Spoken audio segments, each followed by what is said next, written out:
The day is here, it's arrived, the official release of the Air Jordan 11 Retro Cherry, December 10th.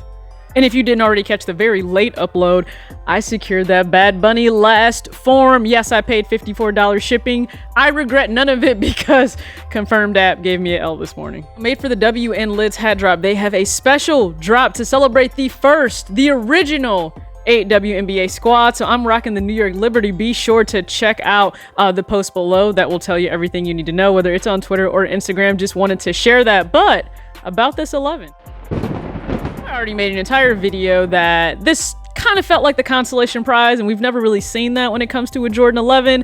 But yeah, for all intents and purposes, it's taken a back seat to the Air Jordan 1 Chicago Lost and Found, although that's like the worst experience for people in 2022, and I'll have a follow-up video in relation to experiences for 2022. But it hits for an 11 for those that are diehard 11 fans, and then for others, like a lot of you, don't seem to care about it. But here's the thing: the internet and real life are very different. Like, the internet doesn't always feel like real life, because there are people, I think we forget this, there's a whole cohort of consumers where they're not concerned with Twitter, Instagram, or YouTube when it comes to sneakers. They're only concerned about the shoe. They go in and they're like, hey, I want the latest 11, or I want the latest retro. Like, there are still those people. They don't care what the masses are saying online. They want the holiday 11. For myself, personally, it is crisp, it is clean, red, white, patent, hits. I love it. I actually also like that there isn't necessarily black in there, because you can do other things with it. Like, you can pair it with blue. If you guys didn't catch anyone's video on how to style the Jordan 11 Cherry, you can also pair it with blue. That's not something a lot of us tend to do. If there's predominantly black in a shoe, we will all typically shy away from wearing blue with it. That's just how it goes. So you can rock this a number of ways. I've tried to be smart. Okay, I've tried to plan ahead. I got fits back there to actually throw on. So that'll be in a separate video. Today, we're gonna, gauge the temperature of at least my local area to find out how people are feeling on the ground about this, because my friend already hit me up and she said, yo, the store is like, people are deep in the store right now for this drop. And you didn't really, or at least I didn't expect that based on the sentiment shared online of the Ronald McDonald 11s, although there's not yellow in it whatsoever. Like, Where's Waldo would have made a whole lot more sense. But let's just go ahead and get to the mall, and then we'll return back. All right, I'm back, and you know what, quite honestly, there'll be a separate video for how I choose to wear these, but it's a Jordan 11. Should be a pretty quick unboxing, so let's just do it now. Grade school sizes, I'll be honest, we get cheated a little on the box. It's not this glossy finish for the box. It's a matte finish, black top, gray bottom, white, varsity red, and black. Although I can't find black truly on this sneaker, at least not like that. Now, some people's sentiments cooled on this pair because they said it felt fake and they wish it would have came out long ago, and they wish it would have stuck with the actual Blake Griffin Oklahoma Sooners color. I would have loved that color too for this, I will admit that. But I still think the Air Jordan 11 Cherry delivers. And 11 is simple. We have leather, we have ballistic mesh, we have the 2-3 on the back. It is printed, not stitched on there, so I would just, hey, I wish they would have given us a stitched 2-3, because the price is higher, $185 for grade school and $225 for men's sizes.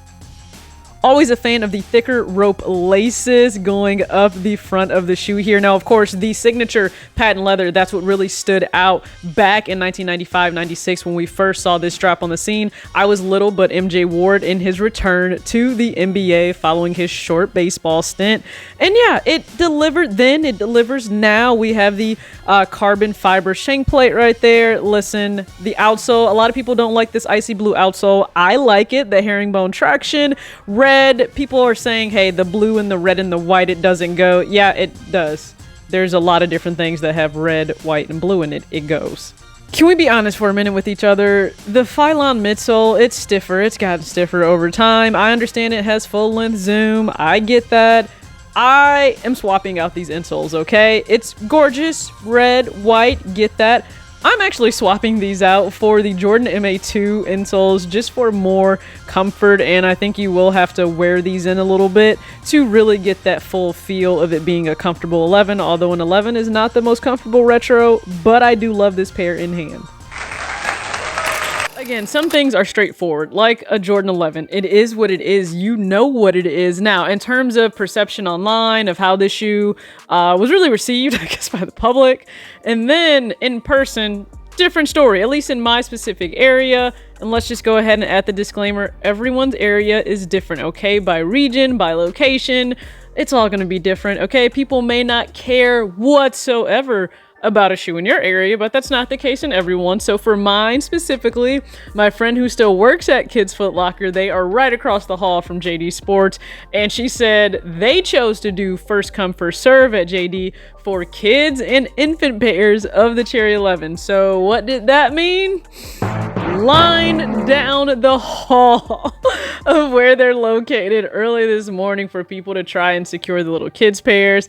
And then just the funny stories of people calling in with, listen, they will take you through their entire agenda of their day to tell you that they will do their best to be like present in store to be able to pick up a pair. But if you know KFL, or at least if they choose to do it by the book, they're done by raffle. So you have to wait until corporate decides what to do with the pairs that are not claimed on release day. But I also went down to regular Foot Locker, and hey, manager said it's a Jordan 11 release day, and you know what that means. People are coming in, they're buying the 11. And I think we also have to remember, right, outside of social, there are people that just buy the Jordan 11 like clockwork every holiday season. You buy Christmas gifts for people you love and care about, and you go for the Jordan 11. They were calling in and they weren't even aware of what the colorway was, what color it actually, like they didn't know the name, they didn't know that it was cherry, they didn't know that it was red and white. They were just like, yeah, the Jordan 11s that are coming out. A Jordan 6 released recently that is also in red and white. So it was just funny. She's like, you mean the Cherry 11s? And they're like, yeah, those. I don't miss those days. I will say that. I don't miss those days, even though when I walked in, I ended up getting roped into certain conversations of giving advice to people just in terms of sizing, because a parent came in to get Timberlands and I'm like, hey, you might want to go a half size down for your kid. They run big. My friend's like, you should just come back and work here. Absolutely, positively, no. That's a no. That's a hard no for me any longer when it comes to retail. I don't care how part-time it is. It's just a no for me. But I was able to secure my pair, and I think that's what matters in this landscape of sneakers right now. No matter what, you have blogs, you have creators on different platforms, and yes, they may have some shred of influence maybe on your thoughts on a pair, but no one should hold the end-all be-all decision except for you.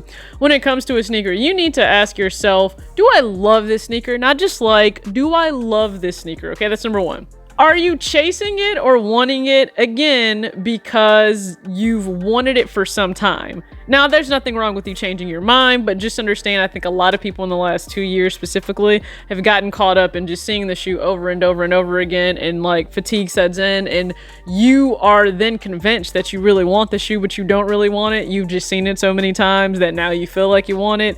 And then you spend money on it and you really don't wear it, and then you have to get rid of it down the line, and that becomes a lot of extra work that you may not want to deal with. So just keep in mind, buy the pairs that you love regardless of what anyone else thinks. I continuously saw online people clowning these, and you know what, if you didn't want them, awesome, hopefully you left them for somebody else to get. I know on Sneakers app it sat there for, I think it was finally said sold out after like 20 minutes or so.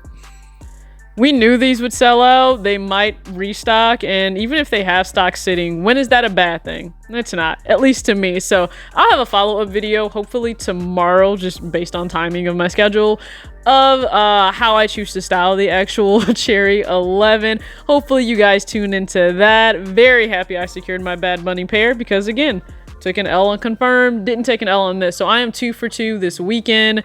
Quite frankly, if I don't get the Orange Lobster retail, it is what it is. I'm content. Go ahead and comment below if you went for this on this official release day, or if you already secured it, or if you just didn't give a damn about it. All right, I appreciate you. As always, act your age, not your shoe size. Peace.